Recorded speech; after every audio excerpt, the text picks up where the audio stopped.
যার মাত্র কয়েক মাস আগে রাজনীতিতে হাতেখড়ি হলো, তিনিই হয়ে উঠলেন দলকে ভোটে জেতানোর অন্যতম কারিগর, যার সামনে মুখ থুবড়ে পড়ল বিজেপি নেতৃত্বাধীন এনডিএ জোট।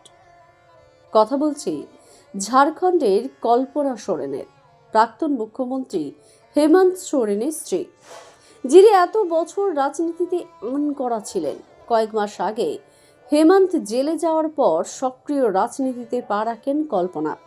এরপর বিজেপি হেমন্ত ও কল্পনাকে বান্টি আর বাপলি বলেও কটাক্ষ করতে শুরু করে, কিন্তু তার মোক্ষম জবাব দিলেন এই ভোটে। 200-র বেশি জনসভা করেছিলেন ইঞ্জিনিয়ারিংয়ে স্নাতক এমবিএ করা কল্পনা। নিজে তো জিতলেনই, সঙ্গে 50-এর বেশি সিট নিয়ে জেতালেন দলকে।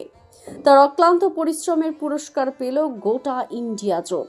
সেই সঙ্গে রাজনীতিতে এক নতুন তারকা উত্থানের সাক্ষী থাকলো গোটা ঝাড়খণ্ড। দ্য সহজ পাঠ, সহজ কথা, সঠিক তথ্য।